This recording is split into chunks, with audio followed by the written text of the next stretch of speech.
이른바 김건희 여사 리스크 총 떼맨 여당의 비대위원 얘기입니다. 대통령실이 지난 금요일 김건희 여사의 일정들을 관리할 제2부속실 부활을 검토하기로 했습니다. 그런데 오늘 국민의힘 비대위, 한동훈 비대위에 몸을 담고 있는 김경률 비대위원이 처음으로 김건희 여사 리스크를 공개적으로 언급했습니다. 우리 국민의힘 국회의원분들 그리고 용산 대통령실의 직원분들 뭐 심지어는 뭐 전직 장관분들 모두 다 정확한 인식을 하고 있더라고요. 모두 다 그걸 알고 있습니다. 말을 못할 뿐. 특검의 실체와는 상관없는 이와 같은 김건희 여사 리스크를 어떤 식으로 제어할 것인지, 국민들의 의혹들, 발생한 반감들을 어떻게 해소할 것인지 제2부속실과 특별감찰관, 이건 당연하고 플러스 알파가 있어야 된다. 김건희 여사 리스크에 대한 어떤 시각들, 부정적 시각이라고 생각하는데 이것을 잠재울 수 있는 보다 뚜렷한 뭔가가 있어야 된다. 조치가 있어야 된다. 아마 여당 소속 인사 중에 김건희 여사 관련해서 가장 센 발언이 나온 거 아닌가 싶어요. 김경률 비대위원, 이현정 의원님. 네. 말 못할 뿐 모두 알고 있고 이거 제2부속실 부활로는 부족하고 플러스 알파가 있어야 되고 책임 회피 말고 통렬히 반성해야 된다. 이게 좀 더 확인할 필요가 있는 게 단순히 개인의 의견입니까? 아니면 뭔가 누군가는 총대를 메고 이 얘기를 해야 뭔가 총선에 이기고 싶다는 전반적인 얘기입니까?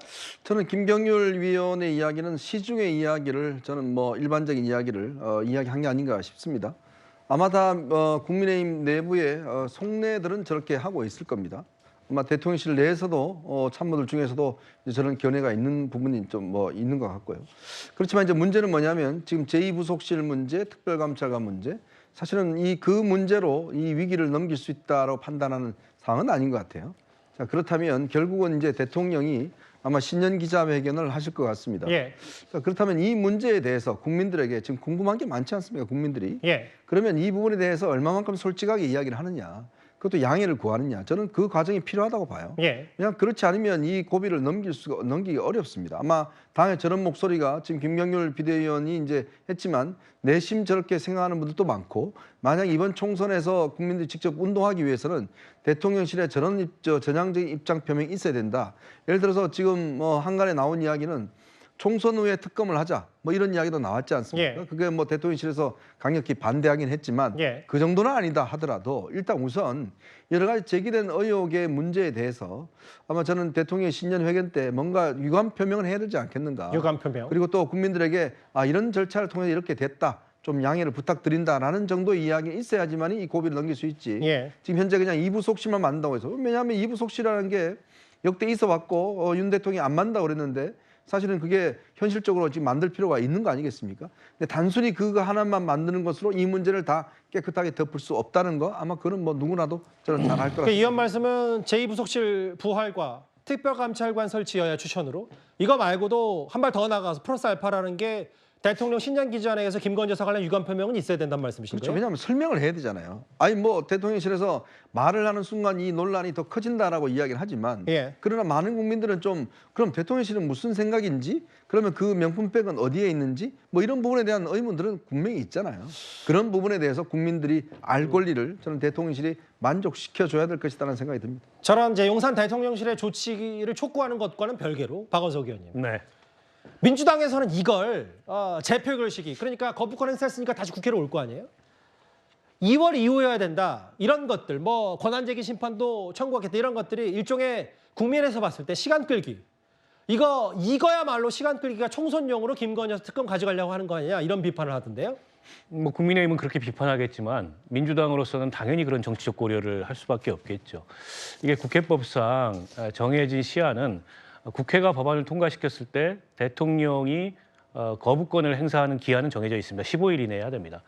그러나 그 거부권 행사한 법안이 다시 국회로 넘어왔을 때 재의결은 정해져 있지 않고 예. 그건 여야 합의로 정하거나 여야 합의가 안 되면 국회의장이 직권으로 정하도록 돼 있는데 뭐 내일 본회의에 이걸 상정해서 직권으로 투표를 하게 될 가능성은 없고, 그러면 이제 여야 합의를 거쳐야 되는데 양측의 이해관계가 좀 다른 거죠. 더불어민주당으로서는 권한쟁의 심판을 통해서 이게 이제 이해 충돌 여지가 없는지, 그리고 대통령이 이렇게 자기의 가장 가까운 가족을 방탄하는 것이 과연 우리 헌법에 부합하는지 그런 거부권을 행사하는 게 이런 것들이 심판을 받아보겠다는 건데 헌법상 대통령의 고유 권한이기 때문에 저 권한쟁의 심판이 받아들여질 여지는 없다고 봅니다. 예. 다만 민주당으로서는 일종의 이제 항의 내지는 여론 환기 차원에서 저런 대응을 하는 거라고 볼 수 있을 것 같고요. 결국 2월 임시국회에 아마 민주당에서 예정하는 시점은 설 연휴가 지난 다음에 총선이 굉장히 임박한 시점이겠죠. 그러게요. 그때 어쨌든 재의결을 통해서 당시에 이제 공천이 이루어진다면 국민의힘 공천 탈락자들의 뭐 변심을 좀 유도하거나 설사 그런 게 나타나지 않더라도 다시 한번 여론에 이 문제에 대한 부당성을 환기하겠다 이런 어떤 정치적 계산이 작용하는 게 아닌가 싶습니다. 현재 국민의힘 비대위원회 김건희 여사 관련 뭐 아는 사람은 다 안다는 취지 얘기까지 핵심 내용 짚어봤습니다. 그럼 지금까지 들은 여러분들의 목소리를 만나볼 차례입니다. 첫 번째 댓글입니다. 이재명 대표가 독립운동을 했나요? 어떻게 김구 선생님을 언급하는지라고 비판 목소리를 내셨고요. 이게 이 대표 병상에서 몸도 몸이지만 마음이 심히 복잡할 것 같다라는 목소리도 주셨습니다. 그나물에 그 밥인데 탈당하고 창당한들 연못이 썩어버리면 물을 갈아야지. 아예 청산 혹은 뭐 물갈이론을 말씀하신 것 같고요. 정치권.